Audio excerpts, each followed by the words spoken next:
so I visited my older cousin, Mr. New. What would you say about the pirates? What do you think of them? You know, pirates are people like us. Before, there were some people who were fishers and lobstering. But after that, there had come many big ships. Because there is no government, no seashore guard. So these ships came close to the shore. Sometimes, you know, there are fish, there are lobster. Somali waters are very rich in fish, and in the absence of a functioning government, in the absence of any sort of coast guard to patrol the waters, you have a large number of vessels from a number of countries over the years that have been coming into Somalia and effectively fishing at will. It's estimated that commercial fishing within Somalia at one point was making 300 million a year. The fishing stock was severely depleted due to this commercial farming. You have all of these fishermen with no more opportunities, so you start to see piracy in one sense arising as a reaction to that. They wondered, these Somalis, what can we do? Everyone brought a gun to hunt these ships. They captured one, another one. They got a lot of money. And they never felt that they could get this money before. They bought fast boats and big guns.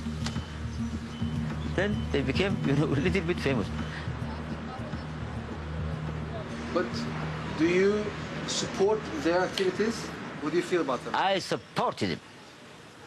Because if these ships were not come there and attack all these, you know, what these little people belong, there would be no problem, you know?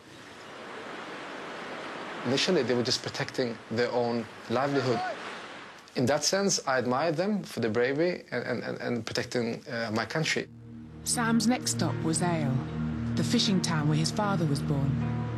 Not all Somalis are pirates. Some of them chose to be pirates, and other fishermen, they chose not to. They are starving, they are poor. It's easy for people that live in the Western countries to judge or blame the Somalis. It's okay. But there's always two sides on every coin. We all want to have cheap sushi, but nobody asks where does that tuna come from. I'm filming him. Is that you? I'm filming him. The problem was compounded by the foreign dumping of toxic waste.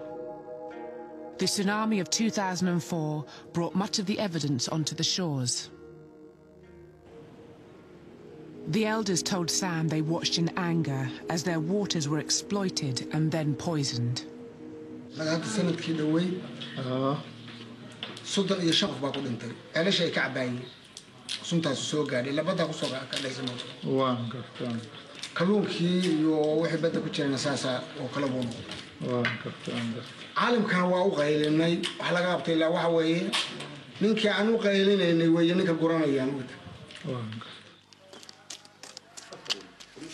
Abdeweli is one of Sam's cousins who turned to piracy. markii aan arkay in macnaha maraakiibtii kuwa xamuulka ah waan aragnay aan daaragtaan u aragnay indhahayagu ay qabteen iyagoo badda ku shubaya sun oo soo cariyo wixii badda noole ku jiray oo dhan sidaas macnaha aniga ugu kaliftay inaan macnaha ama jiriif ahaado ama kaargo ahaado isugu mid aan ka dhiganaa.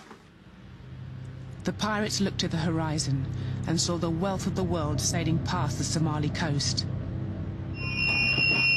They're firing in the steering gear room. They're firing into the steering gear room. We got another one out here. They set out in fast-moving attack skiffs with AK-47s, grenade launchers and ladders. The unarmed crews of the slow-moving cargo ships and oil tankers had no choice but to surrender.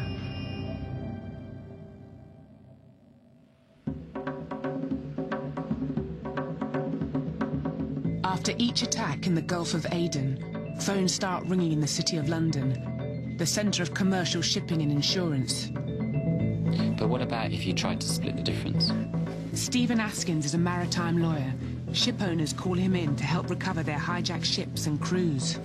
But that's the issue, isn't it? The issue is whether you can pay that sort of money, or whether you want to pay that, and if you don't, how long it takes you to get to the amount that you do want to pay, and what the funding implications for both those positions are.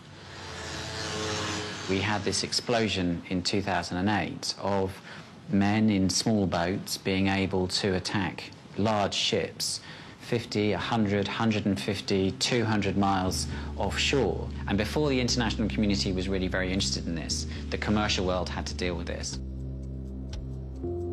Between April and December 2008, more than 30 ships were seized by Somali pirates. Criminal gangs and local warlords had moved in on the action. What started as an improvised fishing levy on foreign commercial trawlers was becoming a hugely lucrative extortion racket.